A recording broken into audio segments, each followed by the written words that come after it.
Salam alaikum frère Ismail Naga. Hey, wa alaikum salam, comment tu vas? Comment ça va? Alhamdulillah. Alhamdulillah.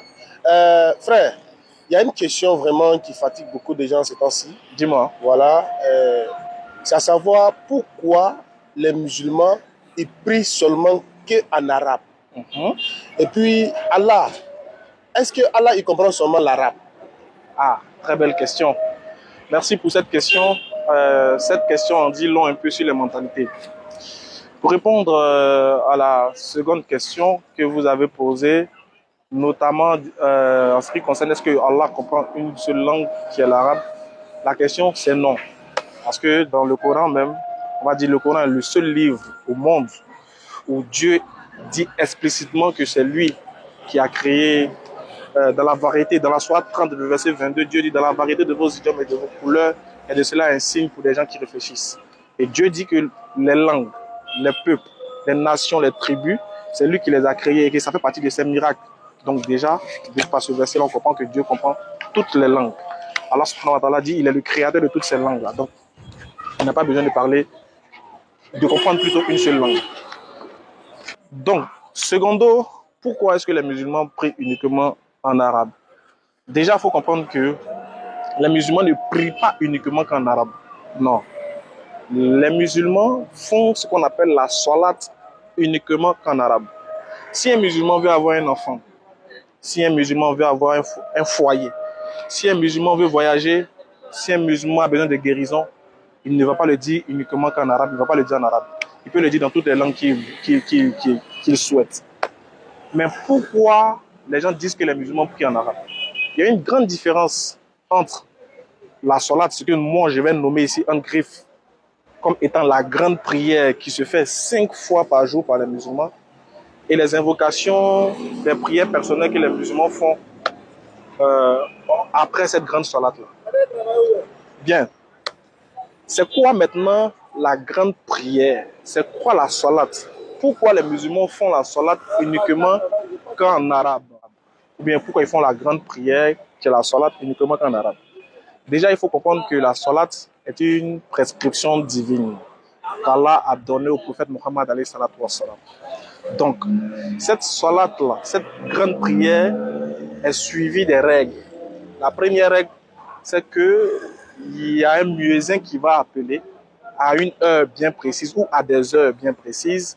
Le muezzin va se mettre à appeler tous les musulmans d'un village, d'une contrée, d'une ville ou d'un pays, on peut le dire, à venir se réunir dans un endroit bien précis qu'on appelle la mosquée.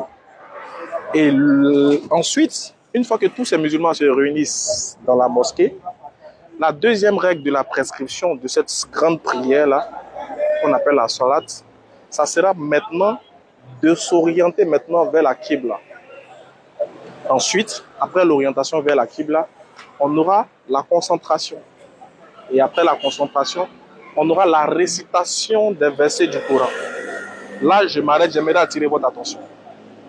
Vu que les versets du Coran ont été révélés uniquement qu'en arabe, alors, question que je vous pose, est-ce que vous voulez que ces versets qui ont été révélés uniquement qu'en arabe soient récités qu'en arabe ou bien soient récités dans plusieurs langues, si vraiment on veut retourner à l'origine de la révélation?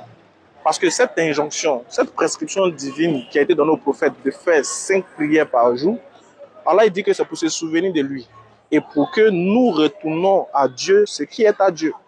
Alors quand Dieu révélait le Coran, si nous devons pratiquer cette salat-là, si nous devons pratiquer cette prière-là comme étant à l'origine, ramener les choses à l'origine, est-ce qu'on peut réciter les versets du Coran en baoulé? Non. Si on récite les versets du Coran en baoulé, est-ce qu'on est réparti à l'origine de la révélation? La réponse c'est non. Donc, on récite ces versets en arabe parce que tout ce qui se fait là-bas est mentionné dans le Coran. Vu qu'on est obligé de retourner à l'essence de la révélation, c'est normal que les versets qui vont être récités, étant dans cette concentration-là, soient forcément en arabe. Après la récitation du Coran, on a l'inclinaison. Et après l'inclinaison, on a la prosternation. Et tout cela, Dieu l'a bien spécifié dans le Coran. Donc, ce qui veut dire, le fait de nous retrouver à la mosquée, et de faire des rites, des gestes, l'orientation, l'inclinaison, la prosternation et la récitation des versets, tout doit se faire obligatoirement en arabe parce que c'est en arabe que cela a été révélé. Sur ce point, je crois qu'on est d'accord. Mais si par exemple je veux avoir un enfant, je veux avoir un boulot, mais même après cette injonction divine, cette prescription divine, après avoir fini de faire la salat, la grande prière qui ramène les musulmans tous à une voix, à une parole commune, celle d'adorer Dieu, je peux toujours, après cette prière, faire des invocations personnelles. Demander à Dieu de me donner de l'argent. Ça, je peux le dire en anglais, en baoulé, en chinois, en espagnol, etc., etc. Mais l'une des raisons pour laquelle Dieu nous a donné cette injonction, cette prescription, je vais dire cette prescription divine, c'est pour que tout musulman, partout où il se trouve, dans un village, peu importe l'endroit où il se trouve, puisse aller librement se prosterner devant son Seigneur et accomplir la salat. Donc la salat on va dire, est une prescription divine. Voilà pourquoi Allah dit, ceux qui font la salat et qui payent la zakat. Donc ceci est une injonction que Dieu a donnée, est une prescription qu'il a donnée à tout messager et notamment à notre dernier prophète Muhammad alayhi salatu wassalam, qui va venir donner cette prescription divine dans sa forme parfaite, définitive et universelle. Et ensuite, pour ne citer que ça, je vais vous donner un autre argument. Pour ceux qui demandent pourquoi les musulmans ne font pas la salat dans leur langue, imaginez un peu vous, étant musulman, étant africain, peut-être guéré ou baoulé ou malien, vous vous retrouvez en Chine et vous voulez prier dans une mosquée. Mais malheureusement, vous ne comprenez pas chinois. Dites-moi un peu, comment vous allez faire pour savoir que vous êtes dans une mosquée, si par exemple le muezzin ne dit pas Allahu Akbar en arabe. Dites-moi un peu, supposons même que vous avez par miracle, vous êtes rentré dans une mosquée chinoise, où tout le monde est chinois, vous êtes le seul malien, ou bien le seul ivoirien là-bas. Comment vous faites pour savoir que ce que l'imam chinois est en train de réciter, c'est bel et bien le Coran, et non des incantations ou bien un plan pour pouvoir vous attaquer? Donc vous voyez déjà que la langue arabe dans la salat est une obligation et un bien pour tout musulman. Pour que partout où on se trouve, quel que soit l'endroit où on se trouve, on se reconnaisse, on se sente chez nous, parce qu'on est unis par une langue par laquelle nous adorons Dieu d'un commun accord. Et imaginez un peu aussi un instant où on arrive dans une mosquée malienne.